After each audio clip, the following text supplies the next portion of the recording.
Today's episode of the More You Know podcast is brought to you by CrowdQuestion, a brand new social communication platform focused on connecting crowds to bring everyone closer to their community, as well as enhancing any occasion. Rather than being a social media platform focused on content and advertising, they're focused on communication and connection. Learn more about the platform and download the app free at crowdquestion.com.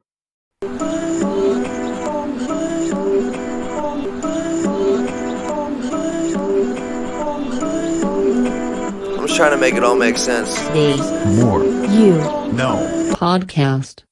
Today I want to go through the DARE response for handling anxiety, shared in Joe Barry's book, DARE. Many people face anxiety in life, but most face it the wrong way. Most people are told they have some sort of mental disorder and need to be on pills, taught exercises to try to avoid and eliminate the anxiety, and look at it as some form of evil they're trying to avoid. And while many psychologists, psychiatrists, and people in the personal development space will tell you that this is the right way to go about anxiety, it's actually not. And not only is it the wrong way to go about it, but it will actually exacerbate the issues, and likely not lead to a resolution. I was introduced to the DARE response from Dr. Drew Pinsky. The difference between the DARE response versus other anxiety techniques is that you embrace your anxiety, then become conditioned to it in a way where it doesn't bother you and become a hindrance on your life. Rather than trying to avoid and eliminate it, you instead embrace it and get used to it. Like most anything in life, you must face adversity and go through the process of overcoming it. And also you must work to gain a tolerance to things and build up your strength surrounding it. Both of these life concepts tie directly into the DARE response and illuminate the value it provides. So with this being said, I now want to break down the DARE response to anxiety. So DARE is an acronym where each of the letters stands for a different part of the process. D stands for diffuse. As you become aware of your anxiety, immediately diffuse it with a so what, whatever mentality. What you're doing here is ultimately taking it for what it is, and not straying away from your anxiety. The objective of this step is to gain awareness of automatic thoughts you're having, and the tool being used is what's called mindful awareness.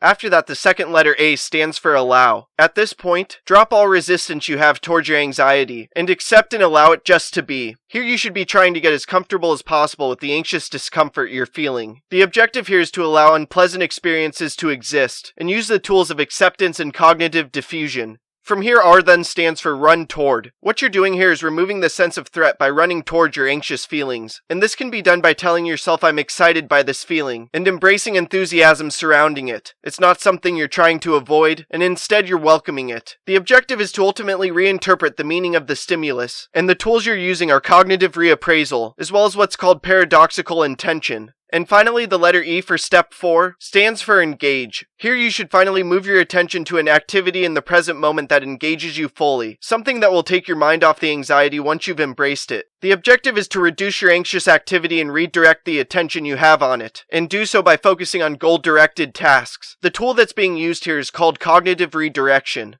No matter who you are, you're likely to face some form of anxiety in life. It's a part of the human condition. Most people are taught mainstream strategies regarding anxiety that all surround avoiding and eliminating the anxiety. But because it's a part of the human condition, that's largely impossible regardless of what medication you get on or what other strategies you're using. But luckily, this DARE response has a different philosophy which is highly effective. Instead of fearing, avoiding, and trying to eliminate your anxiety, you instead take it for what it is, embrace it, and then become conditioned to it. By building this tolerance, with time you get so used to your anxiety it doesn't even bother you anymore, which allows you to be present and not be hindered by your anxiety. All you need to do is follow the steps of the DARE response and trust in the process of allowing it to transform your anxiety. By doing so, you'll condition yourself to your anxiety and not let it get in the way of your life. And this will no doubt assist with making a tremendous impact in this world and crafting a life of significance.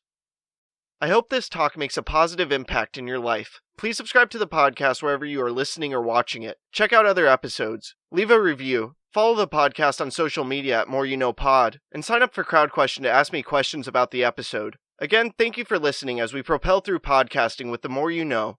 I'm